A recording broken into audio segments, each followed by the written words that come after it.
Welcome to Talk 6 in our series where I'm reflecting on God's goodness to me throughout my life. In the last 2 episodes, I've been talking about my experiences as a teenager at Brentwood School. Today, we're turning to my time at Elm Park Baptist Church. One great advantage of being a day boy rather than a boarder at Brentwood School was that I was free on Sundays to attend church. It also meant that I came into regular contact with girls, something which was seriously lacking for boys who were boarders. This, I think, was quite important for me because as an only child I had no sisters, but at least through the activities of the local church I was able to form healthy relationships with the opposite sex. In fact, I suspect that as a teenager the girls were one of the attractions of going to church. And at Elm Park Baptist, there were plenty of girls and plenty of activities to choose from. So let's begin by talking about the church programme. Unlike many churches today, where there's only one meeting on a Sunday and another perhaps during the week, at our church something was happening every single day of the week. Of course, Sunday was the busiest day. From 10 to 11 a.m. the Boys Brigade held their Bible class. From 11 to 12 there was the morning service. In the afternoon there was Sunday school from 2:30 to 3:30 and again from 3:30 to 4:30, the numbers attending being so great that 2 separate sessions were necessary. For teenagers there was Bible class taught by my father, followed by a discussion group for young people held between 4 and 5 p.m. Very often we stayed at church for tea in order to be there for the 6:30 evening service, which was then followed by a sing-song at about 8 p.m. In fact, apart from going home at lunchtime for the traditional Sunday roast prepared by my mother, as a teenager I was at church from 10 a.m. to 9 p.m. every Sunday. During the week, meetings for young people included the Boys Brigade, the Girls Life Brigade, the Young People's Fellowship, YPF, and the Youth Club. For adults, there was a midweek meeting for prayer and Bible study conducted by the minister, and there were separate men's meetings and women's meetings too. All these activities took place on church premises. There were never any home groups in those days. That was something that became popular in the 1970s. I was personally involved in most of the activities I've just mentioned. This wasn't the result of any parental coercion. I just wanted to be there. And, as I've already mentioned, on Sundays I was at church for almost the whole day. This was from the age of 14 until I was about 17. It was largely through my father's teaching in Bible class on Sunday afternoons that I decided to give my life to Jesus. But more about that later. Dad was a gifted preacher and teacher, and the majority of the 30 or more young people attending Bible class made decisions for Christ as a result of his ministry. Whenever there was a baptismal service on a Sunday evening, Mum and Dad would invite 3 or 4 young people to come for tea after Bible class and then go on to the service. Over the years, many of those young people responded to the appeal at the end of the service and walked forward to indicate that they were giving their lives to Jesus and would like to be baptised. One of those young people was my friend Don Campbell, who emigrated to Australia, and when I last heard from him 2 or 3 years ago, he was still attending a Baptist church over there. Apart from the Bible class I attended on Sunday afternoons, I also went to the Boys Brigade Bible class every Sunday morning. The Boys Brigade was founded by Sir William Smith in 1886.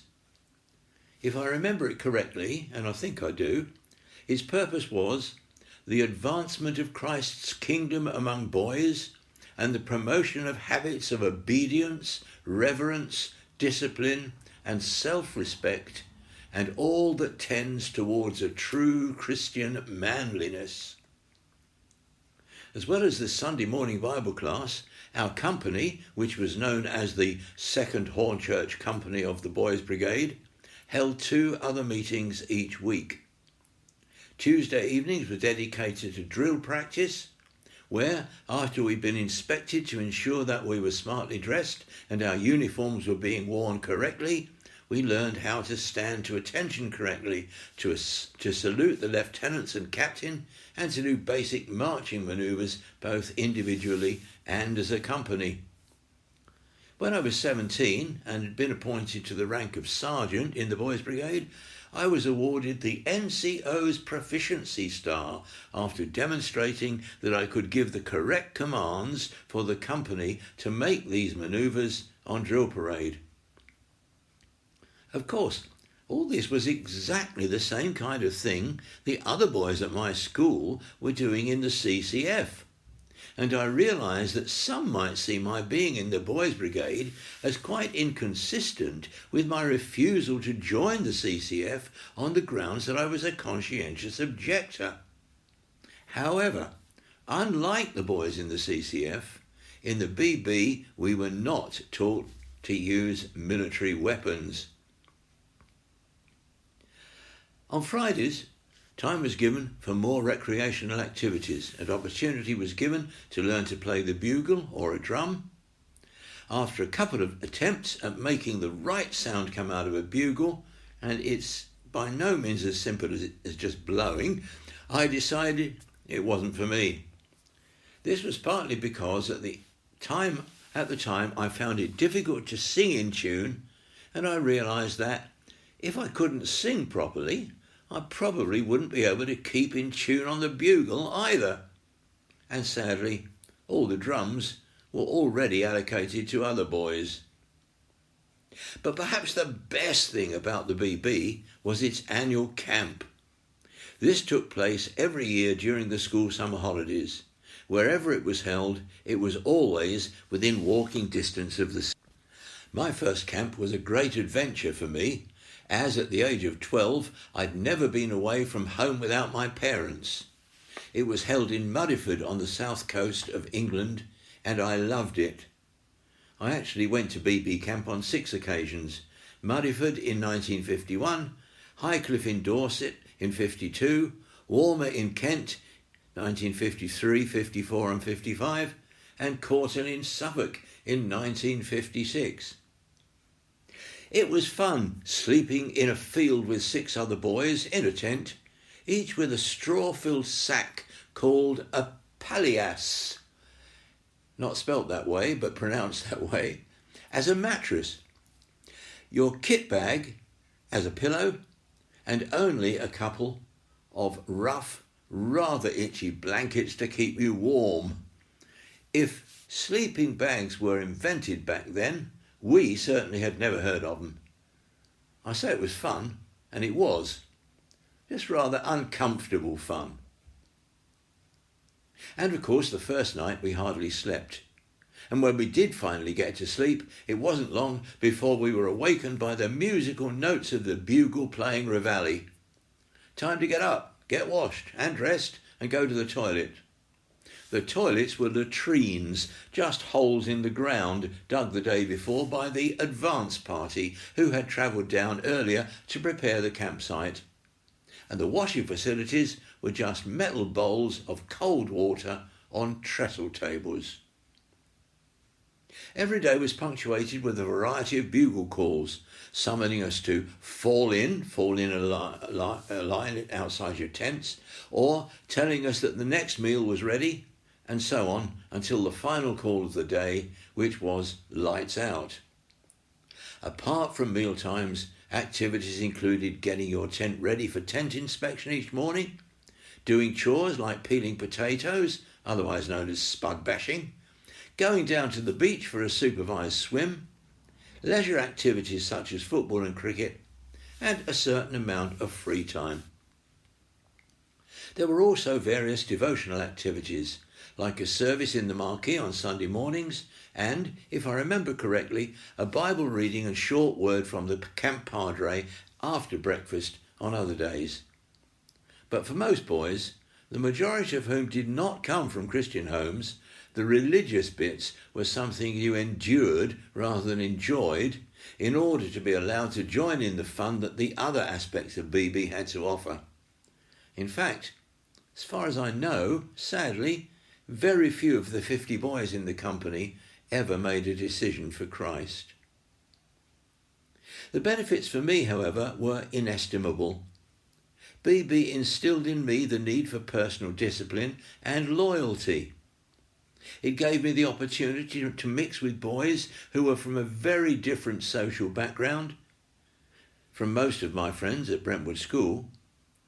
It gave me experience in leadership, and it taught me a great deal about how to organise a camp, something that was to prove very valuable when later, in pastoral ministry, I was able year after year to run a youth camp for up to 150 teenagers, where we saw dozens of young people saved and filled with the Holy Spirit.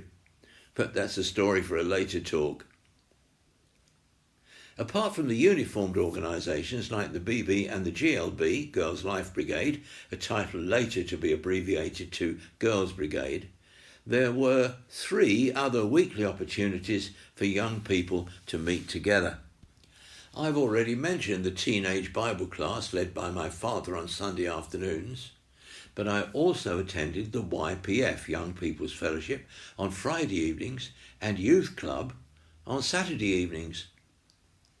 YPF was an opportunity for young Christians to meet together to worship the Lord, pray, share testimonies, and learn from the Word. There was also plenty of time for discussion, which was something I particularly enjoyed. It took place in what was called the parlour, which was, even then, a rather old-fashioned term for a lounge, although there weren't actually any comfortable chairs in it. This was at the back of the church building, right next to the kitchen, so conveniently situated for making hot drinks at the end of the meeting.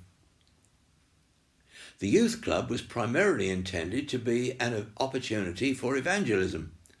Held in the youth hall, part of the church's property, but separate from the main building, it provided facilities for table tennis, snooker, darts and other games, and was followed by a 15-minute epilogue, which included a hymn, a prayer, and a short message. Looking back on it, I think that although it was valuable as a means of keeping young people off the streets, Youth Club was not an effective tool of evangelism. Most of the 40 or so young people who came to it never came to any other church activities, and I cannot remember any who became Christians as a result of it. But that's not to say that such activities can never be effective. Perhaps, if it had been led by someone with a clear evangelistic gift, the results might have been very different. I was later to learn that for effective evangelism, there is no substitute for the power of the Spirit. That is what will attract people to Jesus, and that is what will keep them going on with God. But that is a subject for another time. Next time, I'll be sharing how at Elm Park Baptist I first dedicated my life to Christ, was baptized in water, became a church member, started to preach, and felt God calling me to become a minister of the gospel. Till then, the Lord be with you.